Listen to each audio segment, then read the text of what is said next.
नमस्कार, one India Hindi में आपका स्वागत है। मैं हूं शिखा धूरिया।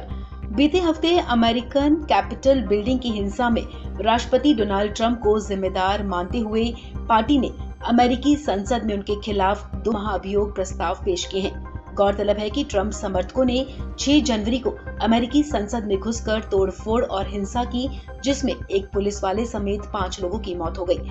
इस मामले के लिए निवर्तमान अमेरिकी राष्ट्रपति डोनाल्ड ट्रंप के भड़काऊ बयानों को जिम्मेदार माना जा रहा है। डेमोक्रेटिक पार्टी ने अमेरिकी संसद में सोमवार को उनके खिलाफ 2 महाभियोग प्रस्ताव पेश किए हैं। इसमें ट्रंप पर विद्रोह को भड़काने का आरोप लगाया गया है और दावा किया गया है कि अमेरिकी संसद में हिंसा को ट्रंप ने ही भड़काया था।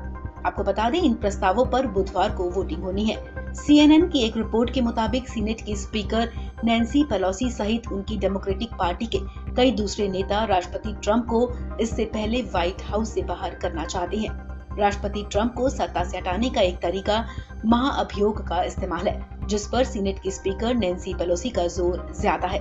डेमोक्रेट बुधवार को अमेरिकी संसद में हमले और इसके अंदर जबरदस्ती घुसने वाले दंगाइयों को कथित रूप से उकसाने पर राष्ट्रपति के विरोध में महाअभियोग या फिर 25वें संशोधन के इस्तेमाल से उन्हें उनके पद से हटाना चाहते हैं। अमेरिकी कांग्रेस के निचले सदन हाउस ऑफ रिप्रेजेंटेटिव्स में डेमोक्रेटिक पार्टी को बहुमत हासिल है।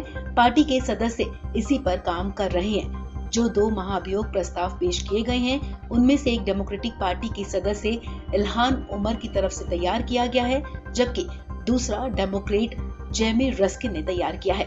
आपको बता दें, हाउस ऑफ रिप्रेजेंटेटिव में तो बहुमत डेमोक्रेटिक पार्टी को हासिल है और वहां से महाअभियोग का प्रस्ताव आसानी से पास हो जाएगा। ऐसे में माना जा रहा है कि कई रिपब्लिकन सांसद भी ट्रंप के खिलाफ वोटिंग कर सकते हैं। हालांकि अमेरिकी संविधान के मुताबिक सीनेट को राष्ट्रपति को उनके पद से हटाने के लिए मुकदमा चलाने और दोषी ठहराने के लिए वोटिंग कराना जरूरी है और राष्ट्रपति दोषी ठहराने के लिए और उन्हें उनके पद से हटाने के लिए 2/3 सीनेटर्स की सहमति जरूरी है। इस समय सीनेट में रिपब्लिकन पार्टी को बहुमत हासिल है।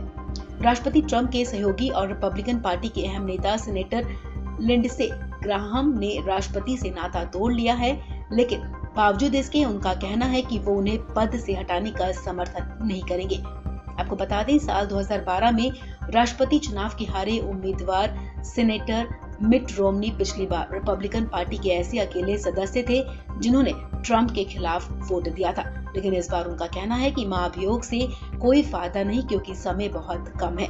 सीनेट में बहुमत हासिल करने के बाद भी डेमोक्रेटिक पार्टी को कम से कम 16 रिपब्लिकन सीनेटर्स का समर्थन चाहिए।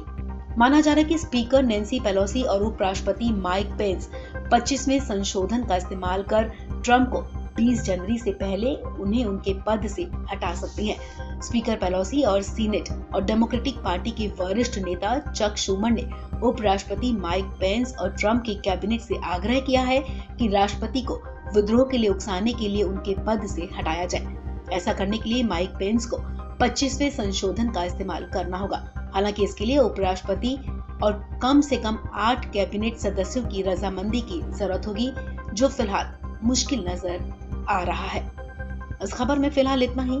तमाम अपडेट्स के लिए आप बने रहिए वन इंडिया हिंदी के साथ।